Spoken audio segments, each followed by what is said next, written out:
Fala galera, aqui é o professor Alexandre Terini.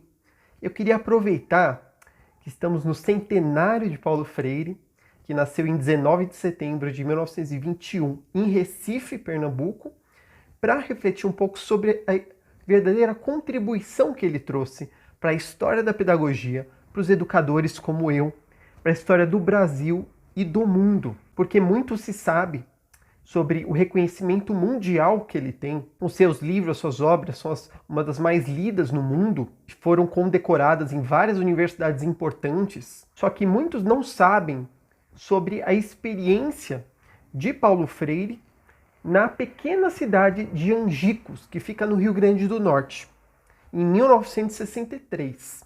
Foi lá que o Freire conseguiu alfabetizar 300 trabalhadores do campo em apenas 40 horas. Como que ele fez isso?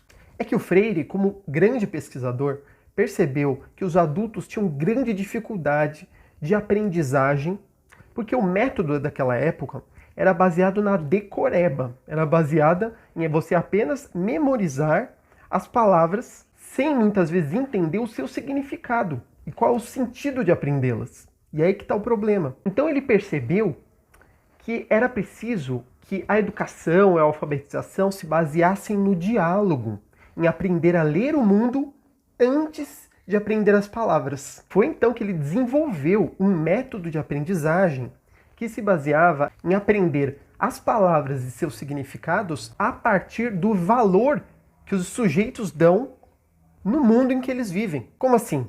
Então os trabalhadores do campo vão aprender palavras que têm a ver com o cotidiano deles. Por exemplo, enxada, terra, tijolo, agricultura, exploração. E aí, a cada palavra que eles aprendiam, o Paulo Freire sentava com eles e fazia um diálogo aberto, crítico, sobre o significado de cada palavra. E aí eles fixavam e aprendiam a formar frases com essas palavras e também a refletir a importância que elas tinham no cotidiano e no trabalho deles. Tanto que ele dizia que não bastava saber ler que Eva viu a uva.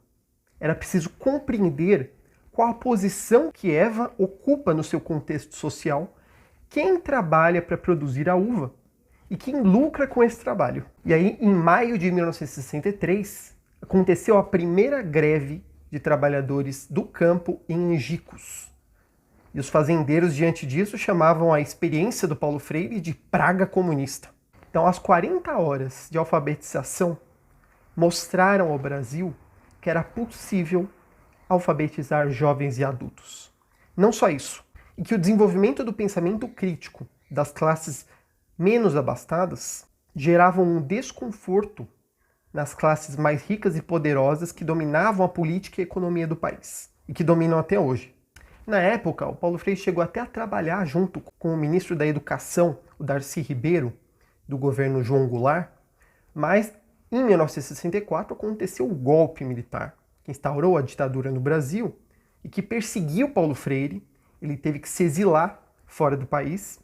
E aí, o método de alfabetização do Paulo Freire foi substituído pelo Mobral, o Movimento Brasileiro de Alfabetização.